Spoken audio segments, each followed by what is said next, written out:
திடீரென்று நிலை தடுமாறி நிறைப்பால் இருந்த பெரிய பாத்திரத்திற்குள் இரு தவளைகளும் விழுந்தன. சச்சோ, என்னாச்சுன்னு தெரியலையே, வாங்க பார்க்கலாம். வணக்கம் மக்களே, நான் உங்கள் மகுடீஸ்வரி. நம்ம சேனலில் டெய்லி ஒரு கதை பார்த்துட்ருக்கோம்.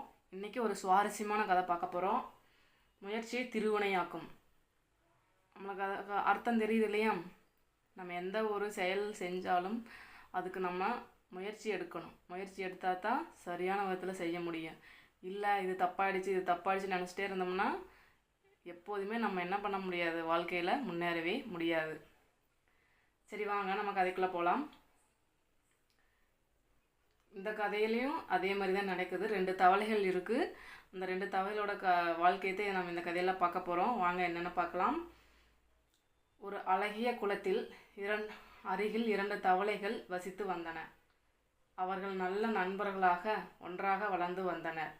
ஒரு நாள் அவர்கள் வயலில் விளையாடி கொண்டிருக்கும் போது மழை வந்தது. அப்போது பெரிய தவளை, நண்பா, மிகவும் மழை பெய்கிறது, எனவே எங்கேயாவது ஒதுங்குவதற்கு இடம் தேடலாம் என்றது. அடுத்த தவளை அதற்கு சம்மதித்தது. மலையில் இருந்து ஒதுங்க அவர்கள் இருவரும் பக்கத்தில் இருந்த ஒரு வீட்டில் நுழைந்தனர். அந்த வீட்டின் சமையல் அறைக்குள் நுழைந்தனர். புது இடம் மிகவும் குழப்பமாக இருந்ததால் இரு தவளைகளும் அங்கேயும் இங்கேயும் குதித்து கொண்டு இருந்தன.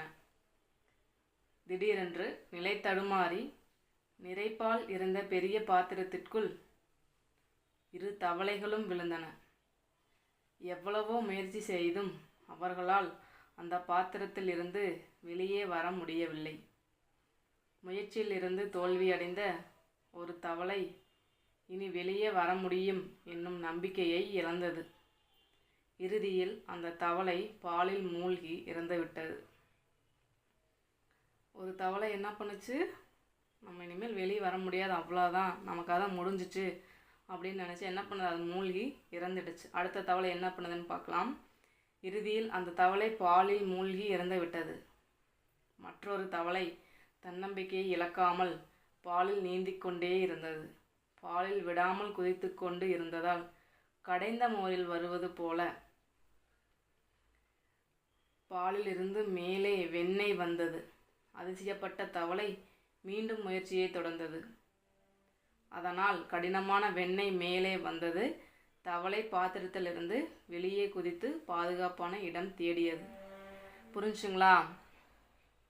நல்லா இருக்கா கதை? நம்ம தன்னம்பிக்கை எப்பவுமே இழக்கக்கூடாது. தன்னம்பிக்கையோடு நம்ம போராடிட்டே இருந்தோம்னா கண்டிப்பாக வெற்றி கிடைக்கும். நம்ம வாழ்க்கையில் எவ்வளவோ தோல்விகள் வந்தாலும் குழப்பங்கள் வந்தாலும் அதை எதிர்த்து நம்ம சமாளிக்க நம்மளுக்கு திறமை வேணும், ஒரு தன்னம்பிக்கை வேணும். நம்மளால் முடியும் அப்படிங்கிறது நம்ம தான் ஏற்படுத்திக்கணும். மற்றவங்க நம்மளுக்கு ஏற்படுத்தி தர மாட்டாங்க, இல்லைங்களா? இந்த கதை உங்களுக்கு பிடிச்சிருக்குன்னு நினைக்கிறேன். பிடிச்சிருந்தா நம்ம சேனலுக்கு சப்போர்ட் பண்ணுங்கள், லைக் பண்ணுங்கள், ஷேர் பண்ணுங்கள், சப்ஸ்கிரைப் பண்ணுங்கள். மீண்டும் அடுத்த கதையில் சந்திப்போம். நன்றி மக்களே.